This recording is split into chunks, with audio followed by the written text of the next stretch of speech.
Question की तरफ।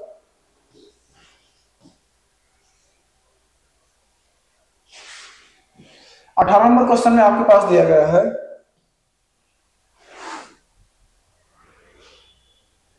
इसमें देखिए बेटा इसका आंसर क्या आएगा। इसमें आपसे पूछा जा रहा है कि दो के विपरीत कौन सा नंबर होगा जब आपके पास, देखो अभी अभी तक क्या था, पहले स्टार्टिंग में दो चित्र थे, फिर तीन चित्र हुए, अब कितने हो गए, चार हो गए। पहले दो थे, फिर तीन हुए, अब कितने हो गए, चार हो गए। अब आपसे पूछा जा रहा है कि दो के अपोजिट कौन सा नंबर होगा। तो आपके पास ये सारी चीजें जो दी गई है वो तो दी रहेगी, यानी कि आपसे मैंने बताया था कि देखो जैसे सबसे पहले देख रहे हो, तीन में चार जोड़ दिया कितना आ गया, सात आ गया। अब सात आ गया तो ये तो साधारण पासा का रूल हो गया। साधारण पासा मैंने आपको बताया था, कोई दो चित्र उठाना है, दो चित्र में से कोई ऐसा नंबर हो जो कॉमन हो। जैसे यहाँ पे क्या है, दो है, यहाँ पे क्या है, दो का अपोजिट पूछ रहा है, तो जिसका अपोजिट पूछा जाएगा सबसे पहले उस नंबर को देखना कहां पर है। तो इसमें क्या है, दो है ये।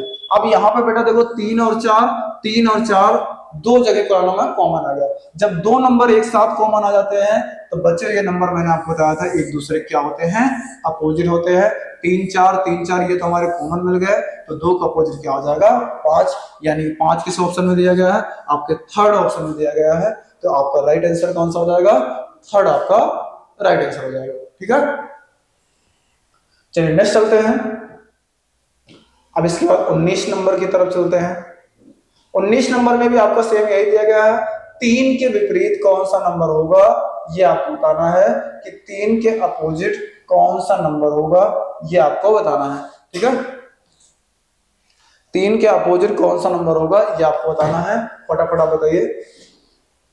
तीन के अपोजिट आपसे देखना, इसमें सबसे पहले आपको देखना ये कौन सा पासा है, ये जोड़ने पे सात आ रहा है, तो जोड़ने पे सात आ रहा है, ये तो कौन सा पासा हो जाएगा, ये हमारा साधारण पासा हो जाएगा। तो इनमें हमें देखना तीन के अपोजिट पूछ रहा है, तो हमें एक ऐसा नंबर होगा जो कॉमन ले लेंगे। जैसे पांच इसमें है, पांच इसमें है, तो पांच चार कितना हो जाएगा, दो हो जाएगा।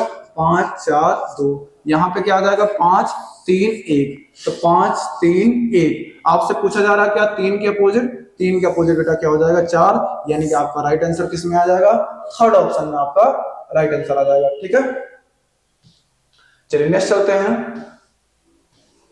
इसमें आपसे पूछा जा रहा है बेटा सेम आपके इसी तरह, तीन के विपरीत कौन सा नंबर होगा। तो तीन के विपरीत आपसे पूछा जा रहा है कौन सा नंबर होगा, तो आपको देखना तीन कहां पर है, तीन आपका यहां पर है।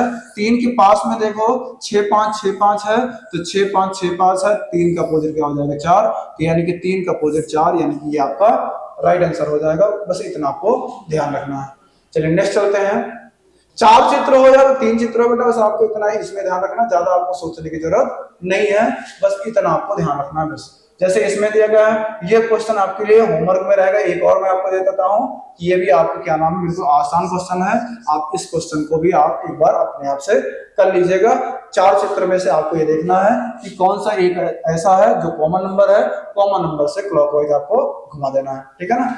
अब इसके बाद जो हमारी नेक्स्ट क्लास होगी वो बेटा हमारे क्या नाम है, ये ओपन डाइस के क्वेश्चन आते हैं। ओपन डाइस के क्वेश्चन को हम सॉल्व कराएंगे, तो ये हमारे क्या नाम है, क्लोज डाइस वाले क्वेश्चन हमने आपको करा दिया। तो इसका इसका आपको अपने आप से करना होगा, कर लीजिएगा, नहीं कल हम आपको ये क्वेश्चन आपको सारे कराएंगे। ठीक है, तो चलिए आप लोग बताइए एक बार क्लास कैसे लगी, क्लास आपको समझ आई नहीं आई। ठीक है, आप लोग एक बार कमेंट करके जरूर बताइएगा। ठीक है,